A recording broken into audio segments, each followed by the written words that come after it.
pertanyaan-pertanyaan bagi jawab lisan.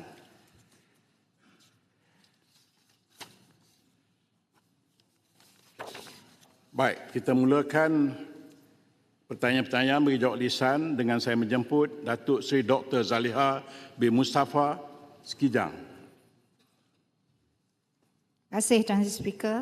Salam sejahtera. Assalamualaikum warahmatullahi wabarakatuh.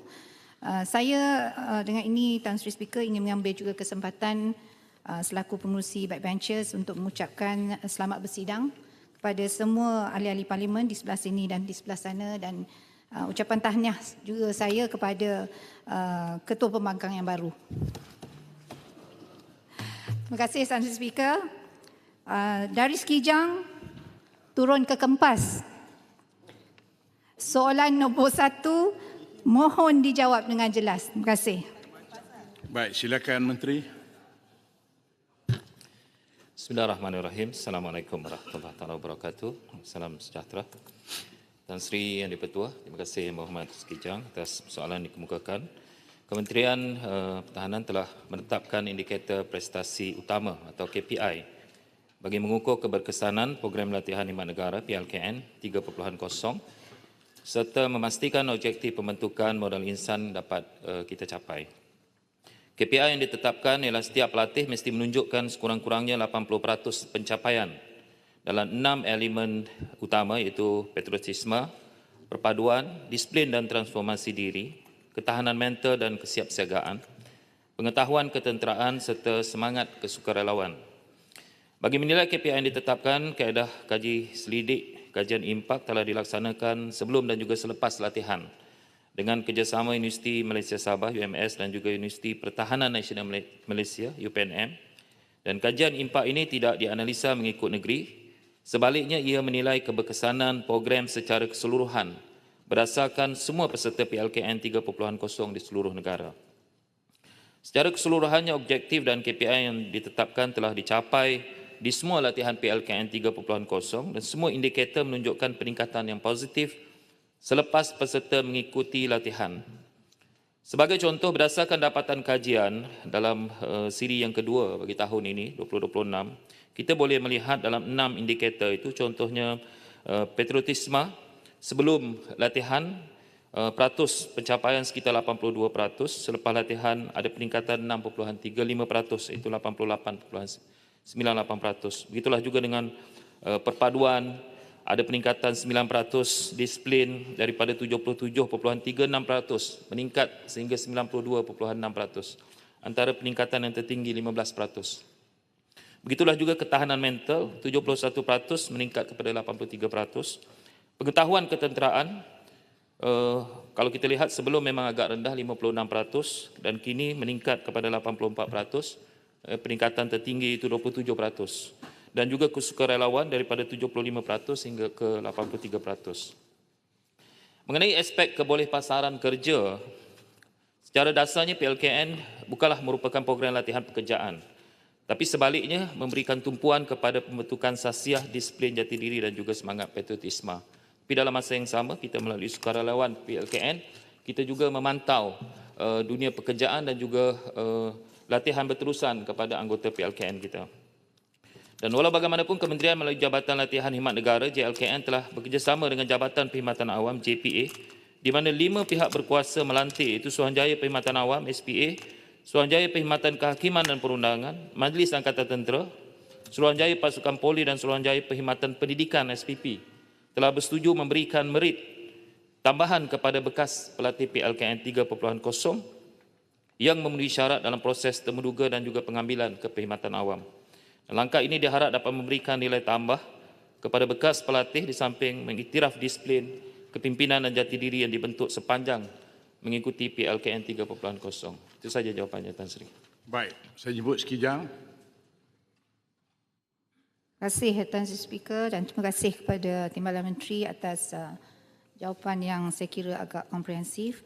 Soalan tambahan saya, Tuan Sri Speaker, apakah usaha kerajaan untuk memastikan golongan belia, khususnya golongan B40 dari kawasan luar bandar seperti Sekijang, Sekamat serta juga kawasan-kawasan pendalaman yang lain dalam mendapat akses yang sama rata kepada peluang latihan teknikal dan juga kepimpinan di bawah PLKN 3.0 ini. Terima kasih.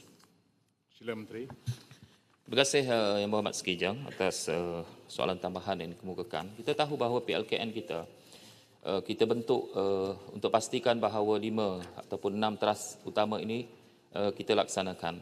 Dan kalau kita lihat dalam modul PLKN itu juga, kalau kita lihat antara yang kita masukkan adalah latihan yang terkait juga dengan TVET. Kerana kita tahu bahawa bila kita memberikan lebih banyak maklumat kepada peserta dan juga pelatih-pelatih PLKN termasuk dalam TVET dan juga kalau kita lihat tadi disiplin banyak terkait juga dengan latihan-latihan ketenteraan. Di samping membentuk jati diri, masa yang sama kita juga memberikan peluang-peluang ini.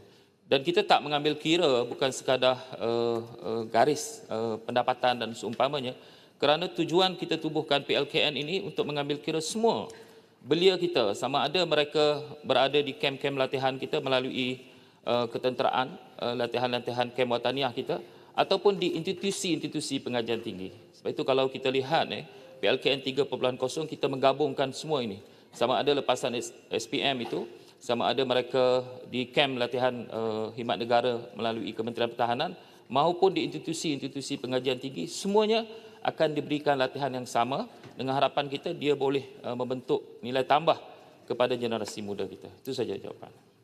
Ya, sila Ketua. Terima kasih Tan Sri Yang di-Pertua. Soalan tambahan saya adalah berapakah jumlah pelatih yang telah dilatih oleh program latihan khidmat negara 3.0 setakat ini, dan berapakah ramai yang volunteer, yang datang volunteer, tidak dipanggil tapi yang datang ke kem tersebut. Saya dipahamkan memang ramai yang datang secara volunteer. Dan kepada yang tidak menghadiri latihan, bila dipanggil, apakah alasan-alasan penolakan tersebut? Yang kedua, soalan yang kedua adalah, bilakah kem-kem latihan khidmat negara ini boleh digunakan? Saya adalah ahli jawatan kuasa pilihan keselamatan dan saya telah melawat banyak kem-kem yang untuk dijadikan pusat latihan khidmat negara. Jadi saya perhatikan keadaannya memang lambat. Jadi saya nak tahu bila agaknya kem-kem ini boleh digunakan. Terima kasih. Baik, silakan Menteri.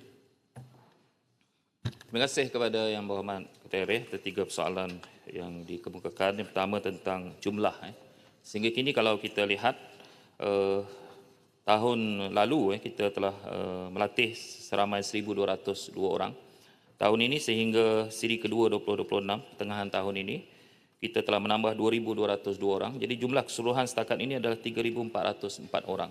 Dan kita menjangkakan sehingga penghujung tahun ini kita boleh melatih sehingga 4,200 anggota pelatih di 3 kem latihan. Dan kalau untuk makluman, kita dalam progres untuk melengkapkan sehingga 9 lagi kem latihan buat masa ini. Dan kita jangka menjelang tahun hadapan kita boleh melatih sehingga 9,200 anggota di PLKN. Adapun yang tidak hadir, kita tahu ada pelbagai, ada sebahagiannya terkait dengan masalah kesihatan, ada sebahagiannya juga terkait dengan melanjutkan pelajaran, dan ada sebahagiannya memang tidak hadir. Jadi semua proses-proses itu kita ada proses bagaimana kita pastikan bahawa kalau dia kesihatan sementara, mungkin dia boleh mengikuti latihan seterusnya. Begitulah juga kalau kita lihat, macam tadi saya sudah menjawab keseluruhan tentang kem dia dan progresnya. Memang saya tak nafikan bahawa dalam masa yang sama kita melalui semua proses ini, proses tender untuk pastikan progresnya. Dan saya yakin daripada lawatan itu kita boleh melihat keadaan semasa kem itu. Dan kita harap kita kena pastikan bahawa kem itu selamat, infrastrukturnya baik, untuk anak-anak kita ini melalui proses latihan di PLKN. Itu saja jawapannya. Yang volunteer tadi, volunteer berapa persen?